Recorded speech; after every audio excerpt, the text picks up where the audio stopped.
समस्त को जय जगन्नाथ जय श्री राम।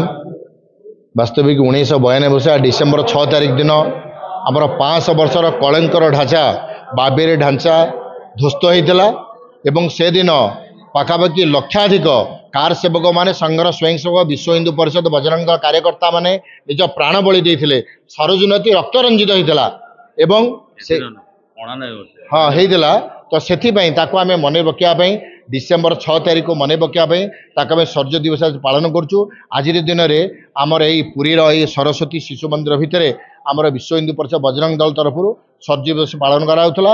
आज कार्यकर्ता अच्छा आम समस्त नवेदन कर समाज को समस्त समाज जो प्रकार बांग्लादेश अनुप्रवेशकारी विभिन्न अनुप्रवेशकारी माने अवैध भाव में ये बिना आधार कार्ड परिचय पत्र घूरी बुलूं समाज क्षति कर समाज निघा रखू नचेत आगामी दिन कहार केतले बेक कटिब कार केतले क्षति हम झील बहु जीवे तापर हिंदू समाज क्षति हम से समस्त की नवेदन करूँ समस्त सचेतन हूँ एवं जागरण हो समाज रे केमती हिंदू संस्कृति धर्म रक्षा हम से विश्व हिंदू परिषद बजरंग दल सहित जोड़ी हूँ। जय जगन्नाथ जय श्री राम। आज डिसेम्बर 6 2025 मसीहा या पूर्वर डिसेम्बर 6 92 बाबरी मस्जिद जहाँकि भारत वर्षर दीर्घ 500 वर्ष होता भंगा जाई राम मंदिर करने उद्देश्य भंगा जाइतला।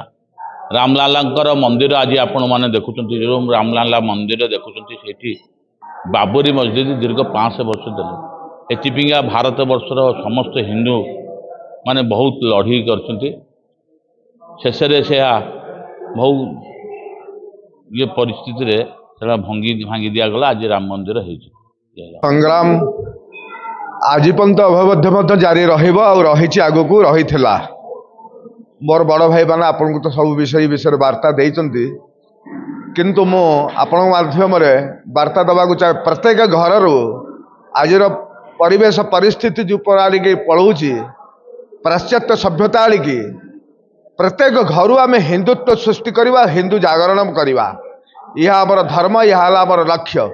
राम कहो मन काम सरे रघुनाथ बिना दुख कौन हरे।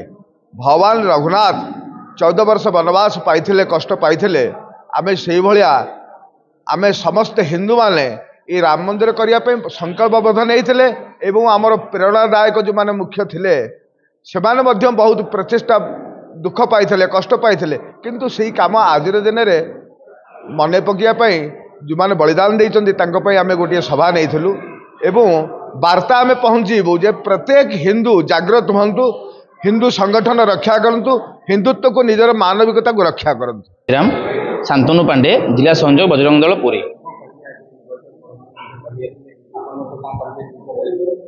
श्री रामाय रामचंद्राय राम ओम श्री रामाय रामभद्राय रामचंद्राय वेदसे रघुनाथाय नाथाय सीताय पतये नमः सीताराम। देखु डिसेम्बर 6 तारिख में 1992 मसीह जो बाबरी मस्जिद ढांचा थिला जोटा कि राम लला जन्मस्थान पर गढ़ी उठिला ताकू आज दिन में आम कर्षक मैंने भांगी जो दिन मन पकाई आम सजीव पालन करुचे। आम जानते पुरी भी बहुत कर्षक मैंने जाइए से दिन में आम से छोट थी बहुत किंतु आज आम से मन अनुभूति शुणिला मन पड़ जाऊँगी से दिन से समय कौन थी। तो आज हिंदू समाज युवक मानक मुझे कहि आपण मैंने से हिंदू आम धर्म प्रति सचेतन रुहतु आम धर्म को न जगिबा आसंता आम आसुवा पीढ़ी मैंने से पूर्ववर्त भोग पड़ो पुणी ए सचेतन रहा आम आसुवा पीढ़ी मैंने आगे सुरक्षा रही। जय श्री राम।